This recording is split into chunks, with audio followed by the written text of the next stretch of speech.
அனைவருக்கும் வணக்கம். ஏப்ரல் 2வது வீக்கான ப்ரீ மார்க்கெட் அனலைஸ்ல வீக்லி லெவல்ஸ் அனலைஸ் பண்ணி பார்க்கலாம். இயர்லி லெவல் தான் பவர்ஃபுல்லானவர், அதுக்கு அடுத்தது மந்த்லி லெவல் பவர்ஃபுல்லானவர், அதுக்கப்புறம் தான் வீக்லி லெவல் பவர்ஃபுல். மந்த்லியில் வீக்லியில் என்ன டைரக்ஷன் இருக்குன்னு செக் பண்ணிக்கோங்க, இயர்லியில் என்ன டைரக்ஷன் செக் பண்ணிக்கோங்க. ஆல்ரெடி நான் வீடியோ எல்லாமே போட்டிருக்கேன். அதே போல் இப்போ வந்து மார்க்கெட் வந்து நிறைய நெகட்டிவாக ஷோ பண்ணுது, கேப் டவுனாக நல்ல கேப் டவுன் ஆகும் அப்படிங்கிற மாதிரி ஷோ பண்ணுது. அது ஷோ ஆச்சுன்னா, அந்த மாதிரி ஆச்சுன்னா நமக்கு எட்ஜிங்கோட தான், நம்ம ஏற்கனவே எட்ஜிங்கோட தான் நம்ம பொசிஷன் எடுத்திருப்போம். எது எடுத்திருந்தாலும் இந்த ப்ரைஸுக்கு இப்போ பாருங்க, நான் இந்த இதில் வீடியோவில் சொல்லக்கூடிய ப்ரைஸ்க்கு கீழே ஓப்பன் ஆகி ட்ரேட் ஆகிட்டு இருந்ததுன்னா நம்ம இந்த என்ட்ரி எக்ஸிக்யூட் பண்ண மாட்டோம். மறுபடியும் எகைன் நான் சொல்கிற சப்போர்ட்டுக்கு மேலே வந்தால் தான் நீங்கள் பை பண்ணணும். ஓகேங்களா? சரி, இப்போ இந்த வீக்கு நம்மளுடைய பொசிஷன் கிளாஸு, இன்வெஸ்ட்மெண்ட் கிளாஸு, இதுக்கான டீட்டெயில் டாபிக் எல்லாம் அனுப்பிச்சாச்சு. நாளைக்கு கிளாஸ் துவங்குது.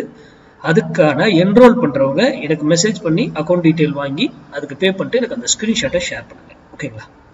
வருகிற நாளைக்கு காலையில் 10:10க்கு கிளாஸ் துவங்கும். ஓகேங்களா? சரி, இந்த வீக்குக்கான லெவல்ஸ் பார்க்கலாம். ஃபர்ஸ்ட் சப்போர்ட் எங்க அப்படின்னா 22,742 சப்போர்ட். அதுக்கு stop loss 22,658 day candle closing basis. நல்லா நோட் பண்ணிக்கோங்க. 22,742 சப்போர்ட், ஸ்டாப் லாஸ் 22,658. அதுக்கு கீழே ஒரு ட்ரேட் ஆனானா தயவு செய்து இது எடுக்காதீங்க என்ட்ரிஸ். ஏன்னா நம்ம சப்போர்ட்டுக்கு வந்து மேலே வந்தால் மட்டும் தான் நம்ம என்ட்ரி எடுக்க முடியும்.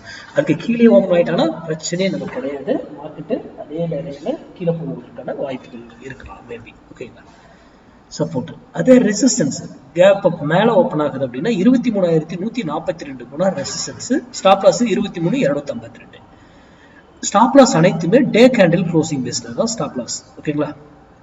அப்போ இவ்வளோ பெரிய ஸ்டாப் லாஸ் நம்ம வந்து 100 பாயிண்ட் ஸ்டாப் லாஸ் வருது அப்படின்னா நம்மளுடைய டார்கெட் மினிமம் டார்கெட் 100 பாயிண்ட் எப்பவுமே கொடுத்துரும். இது வந்து 52 வாரத்தில் 44 வாரம் நமக்கு வந்து, அதுவும் மந்த்லி இது வேல்யூட பார்த்தீங்கன்னா நீங்கள் 52 வாரமும் சக்ஸஸ் பண்ண முடியும். ஸ்டாப் லாஸ் அடித்தாலும் ஆப்போசிட் சைடில் என்ன பண்ணணும்னு சொல்லி கொடுத்துருக்கேன், 200 பாயிண்ட்ஸ் ப்ராஃபிட் கொடுக்கும் ஆப்போசிட்ல, அப்படியே டைரக்ஷன் போயிட்டு. அப்போ இது ஏன் நாம வந்து ஒரு ப்ரைஸ் ஆக்ஷனோ ஓப்பன் இன்ட்ரெஸ்டோ அல்லது ட்ரெண்ட் லைன்ஸோ இல்லை எலியட் வேவோ இது ஒரு பேட்டர்னோ எதுவுமே ஷோ பண்ணாமல் மேக்ஸ் ஆஃப் த வேல்யூ மட்டும் ஏன் சொல்கிறோம் குறிப்பிட்டு அப்படிங்கிறது சிந்திங்க. ஏன்னா மார்க்கெட்டுங்கிறது மேக்ஸ். அது இன்ட்ராடே ஆப்ஷன் கிளாஸாக இருந்தாலும் சரி, இன்வெஸ்ட்மெண்ட் பொசிஷன் கிளாஸாக இருந்தாலும் சரி. ஓகேங்களா?